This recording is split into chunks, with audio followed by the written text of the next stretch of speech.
Hello friends, मैं physiotherapist doctor Hemlata. नमस्कार। जून physiotherapy channel में आपका स्वागत है। फ्रेंड्स, अपनी सोसाइटी हर तरह के फाइनेंशियल बैकग्राउंड वाले लोगों से मिलकर बनी है। अपर, मिडल, लो इनकम वाले हर तरह के लोग अपनी सोसाइटी में रहते हैं। अगर किसी तरह की लंबी बीमारी, हड्डियों जोड़ नसों से रिलेटेड परेशानी हमें फेस करनी पड़ जाती है तो हॉस्पिटल के लंबे चौड़े बिल हमें कई बार काफ़ी परेशान कर देते हैं। आज इतना महंगाई और भीड़ भाड़ का टाइम है कि दोनों चीज़ें मिडिल क्लास और लो क्लास के लोगों के लिए भारी पड़ जाती हैं। गवर्नमेंट हॉस्पिटल जाएं तो भीड़ भाड़ बहुत है, प्राइवेट हॉस्पिटल जाएं तो महंगे बहुत हैं। तो ज़्यादातर लोग बीच में ही अपना ट्रीटमेंट रोक कर बैठ जाते हैं और महंगे महंगे MRI, X-ray test, medicines, braces, belt, exercises करने का सामान, बहुत सारे महंगे महंगे बिल ट्रीटमेंट रोकने के लिए मजबूर कर देते हैं। नॉक नी के पेशेंट के लिए जो नाइट स्प्लिंट या ब्रेसिस यूज़ होते हैं वो भी काफ़ी महंगे पड़ते हैं।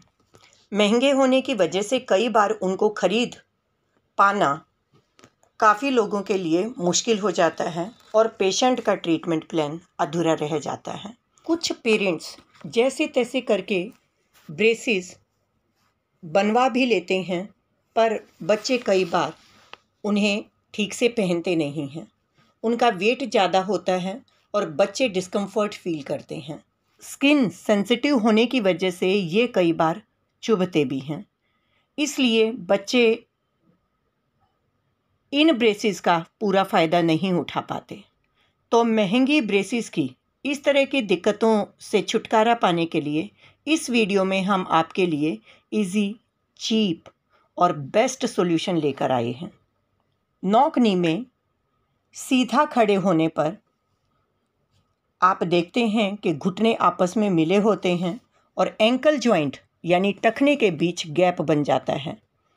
तो इस एंकल जॉइंट के बीच के गैप को भरने के लिए और घुटनों के बीच गैप क्रिएट करने के लिए ये एक इजी, चीप और बेस्ट तरीका है। इस प्रॉब्लम के सॉल्यूशन के लिए घर में ही रखे इजीली अवेलेबल सामान की ज़रूरत है और इसे अप्लाई करना भी बहुत आसान है।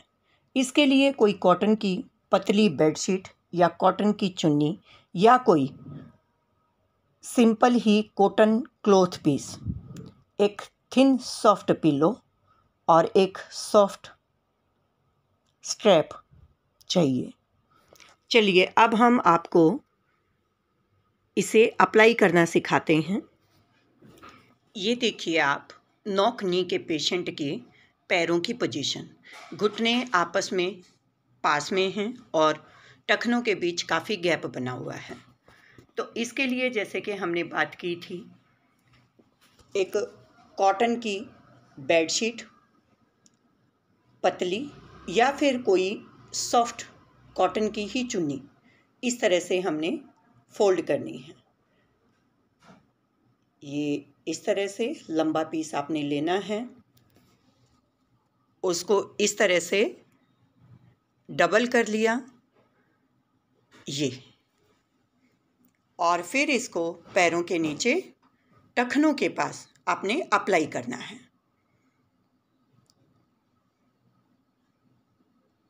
इस तरीके से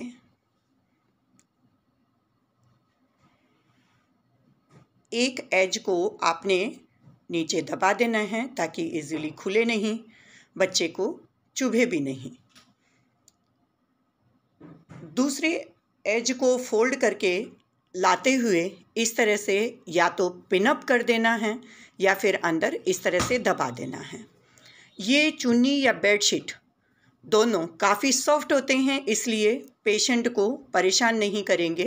फिर जो हमने पिल्लो दिखाया था उसको इस तरह से दोनों नीज़ के बीच में रखना है, क्योंकि नीज़ काफ़ी पास में थे। आपने देखा हमने दोनों एंकल जो खुले हुए थे उनको इकट्ठा कर दिया है, उनको बांध दिया है। उसके बाद अगर आपको लगे कि थाई के बीच में गैप नहीं बन रहा तो या तो इस पिल्लो को आप सीधा करके लगाइए या फिर 2 पिलो रख दीजिएगा। ऐसे आप देखिए दोनों घुटने थोड़ा सा दूर चले गए, उनके बीच में गैप बना दिया और दोनों टखनों के बीच में इस तरह से जो गैप था उसको कम कर दिया।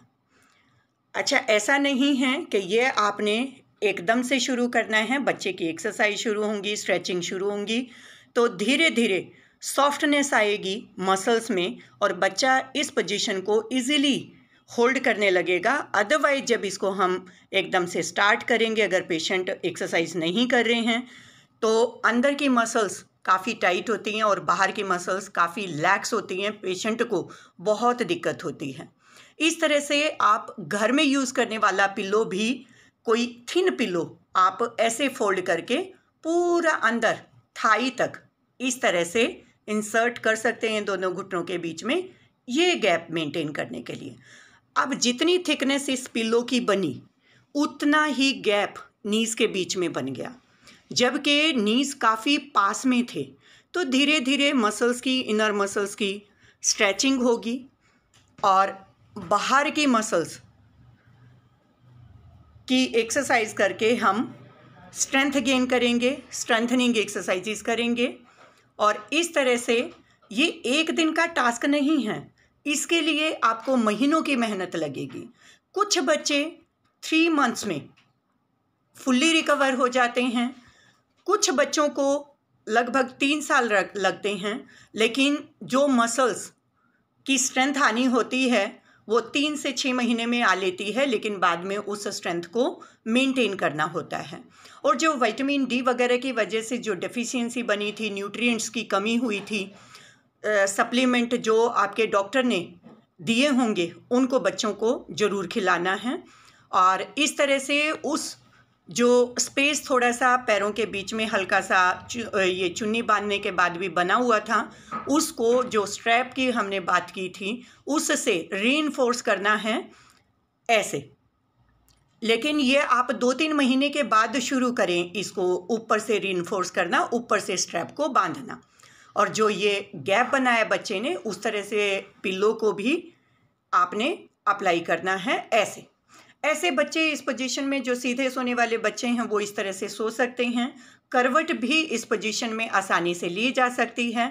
आप बहुत ज़्यादा नहीं तो थोड़ा थोड़ा से भी स्टार्ट करेंगे तो भी आप इसको इजीली गेन कर लेंगे। बस बच्चों को एक्सरसाइज करते हुए अपनी स्ट्रेंथ को मेंटेन करना है, गेन करना है। फ्रेंड्स, नॉक नी डिफॉर्मिटी को करेक्ट करना इतना इजी नहीं है। उसके लिए पेशेंस और हार्ड वर्क दोनों की बहुत ज़्यादा ज़रूरत है। हार्ड वर्क मसल्स को स्ट्रेंथन करने के लिए चाहिए और पेशेंस, क्योंकि एक दिन में ये नहीं होगा या 1 महीने में भी नहीं होगा। इसमें किसी किसी बच्चे को 3 इयर्स भी लग जाते हैं। ऐसा नहीं है 3 इयर्स सिर्फ लगातार एक्सरसाइज करते हुए लगते हैं। कुछ ही महीनों में स्ट्रेंथ गेन होने लगती है, कुछ चीज़ें रह जाती हैं तो उनको फिर दूसरी एक्सरसाइजेज से मेंटेन करना होता है।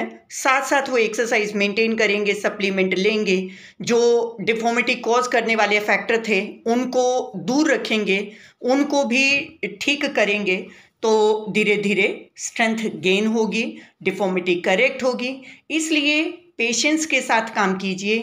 3 महीने से 3 साल तक पेशेंस आपको रखनी है, मेहनत करनी है।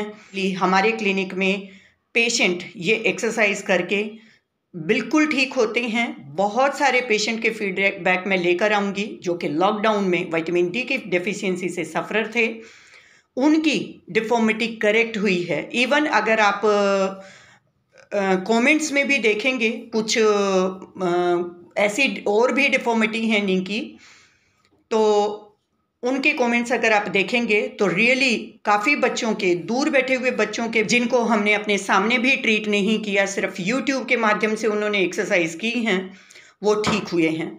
तो फ्रेंड्स, पेशेंस रखिए, आप भी ठीक हो सकते हैं। कंसिस्टेंटली आप एक्सरसाइजेस कीजिए और रिज़ल्ट लेकर आइए। जब रिज़ल्ट आए तो आप हमें कमेंट्स ज़रूर करें, हमें भी खुशी मिलेगी और वीडियोस लेकर आने का मन करेगा। आप हमसे कमेंट्स के माध्यम से डिस्कस कर सकते हैं। हम आपके कमेंट्स के रिप्लाई ज़रूर करेंगे। फ्रेंड्स, अगर आपके लिए ये वीडियो हेल्पफुल हो तो प्लीज़ इसे लाइक करें, शेयर करें, ताकि आपकी सोसाइटी में जो ये प्रॉब्लम बढ़ती जा रही है आप उसको रोकने में या आप उसको कंट्रोल करने में या उन लोगों को इस वर्स्ट सिचुएशन से बचाने में उनकी मदद कर सकें। फ्रेंड्स, अगर आप इस चैनल पर नए हों तो प्लीज़ हमारे चैनल को सब्सक्राइब करें। Thank you so much for watching this channel.